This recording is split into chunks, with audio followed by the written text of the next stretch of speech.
गुरुदेव,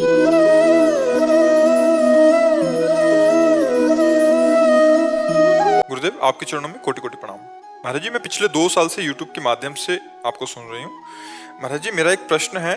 महाराज जी, मुझे वो सीमा समझ नहीं आती कि कहाँ तक माफी देनी चाहिए और कहाँ तक नहीं, क्योंकि हम कभी कभी किसी को भक्ति भाव में माफ करते रहते हैं तो उसका परिणाम। देखो, हम स्त्री शरीर में तो बहुत कम सीमा रखते हैं। साधु हो या पुरुष शरीर हो तो उसमें सीमा रख, इसमें बिल्कुल क्षमा शब्द ना, इसमें क्षमा शब्द नहीं। एक बार कोई अगर गलती करने की कोशिश करे, क्योंकि आपका शरीर स्त्री शरीर है, तो दोबारा हरकत करने का चांस ना दिया जाए। उसे कानून के द्वारा, समाज के द्वारा दंडनीय जो क्रिया, छेड़ना या किसी तरह का, उसे दंड दिया जाए। नहीं, अगर एक बार क्षमा कर दिया तो दूसरी बार, आजकल ऐसे राक्षस हैं कि क्षमा करने का अवसर भी नहीं देंगे।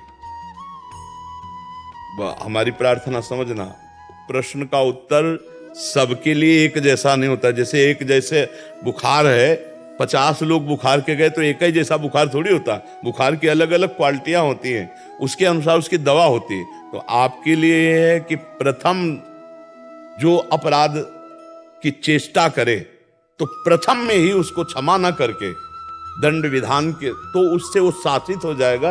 अगर आपने मुस्कुराकर क्षमा भाव कर दिया कि चलो क्षमा, तो अगली बार अगला चांस तो आपको क्षमा का नहीं देगा सामने वाला, क्योंकि आसुरी प्रवृत्ति से लोग, और आसुरी प्रवृत्ति को दंड विधान के द्वारा ही शासित किया जा सकता है, विनय के द्वारा नहीं। आसुरी प्रवृत्ति का एक ही उपाय है दंड विधान, विनय नहीं। हाँ, चूक हो गई, गलती हो गई हमसे, अब दोबारा नहीं होगी, तो देखना चाहिए कि ये व्यक्ति गलत नहीं है पर चूक हो रही है, तो भाई जा, आगे से कभी किसी के साथ गलती मत करना। क्षमा किया, लेकिन अगर वो चूक ना करके दंडनीय अपराध की प्रवृत्ति में आगे बढ़ रहा है तो फिर हमें क्षमा नहीं करना चाहिए।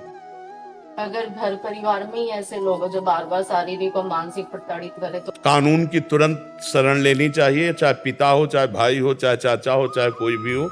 ऐसे को दंडनीय अपराध है, दंड देना ही चाहिए। अगर एक बार है तो चल जाता है कि मानो जैसे किसी ने कुचेष्टा कर बुद्धि भ्रष्ट हो गई, कुचेष्टा की भावना, तो हमें लगता है कि अगर ऐसा कुछ हो कि ज़्यादा नहीं, केवल चेष्टा मात्र, तो हम क्षमा करने की मार्ग में है कि शायद बुद्धि भ्रष्ट हो गई, खान पान दूषित हो गया और गलत भाव, तो वो संभाल सकता है अपने आप। लेकिन ऐसा कि पुनरावृत्ति हो रही हो तो फिर वो चूक नहीं है, फिर वो अपराध है। देखो, हम बच्चा तुम्हें बतावें, घर परिवार में या बाहर भी, अब ऐसे जो राक्षस क्रूर स्वभाव के हैं उनकी बात तो अलग है।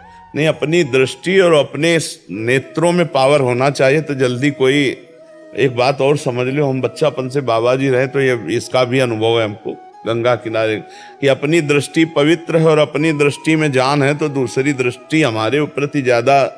और अगर कोई राक्षसी स्वभाव का है तो हमारा कानून है, हमारी समाज है, हमको उसको पेश करना चाहिए, क्योंकि उससे वो भी पवित्र होगा।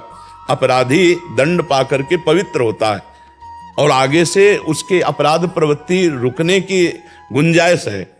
तो हमें लगता है, चाहे पिता हो, चाहे माता हो, चाहे भाई हो, चाहे बहन हो, चाहे कोई भी हो, यदि वो अपराध प्रवृत्ति की तरफ बढ़ रहा है तो मुझे दंड विधान उसको दिलवाना चाहिए, जिससे वो पवित्र हो, उसकी अपराध प्रवृत्ति रुके, अपराध प्रवृत्ति को आगे बढ़ावा ना दिया जाए। सद्भावना सबके प्रति है, लेकिन आजकल बच्चा ऐसा वातावरण चल रहा है, पति पत्नी को, पत्नी पति को, पुत्र माता पिता को, माता पिता पुत्र को, कहीं भी कोई संबंध सुरक्षित नजर आ रहा है क्या?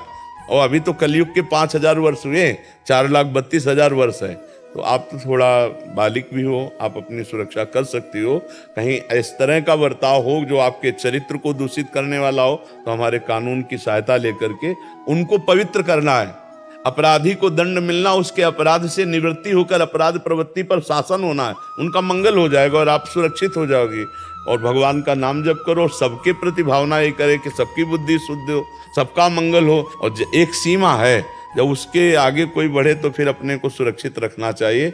और ये बहुत हर बच्चे को बात सुनानी चाहिए, ये हर बच्चे बच्ची को बात सुनानी चाहिए कि जिसका किसी भी परिवार के सदस्य से या पड़ोस से कहीं भी, वैसे तो स्कूलों में भी सिखाया जाता है अच्छा स्पर्श और बुरा स्पर्श, वो अंग्रेजी में टच, हाँ, ये ऐसा सिखाया जाता है बच्चों को भी कि अगर ऐसे कोई टच करे तो समझो गंदा आदमी है, ऐसे टच करे तो अच्छा आदमी है। तो आप तो बालिक हो, तो आदमी की एक दृष्टि में पता चल जाता है आप कैसे देख रहे हो।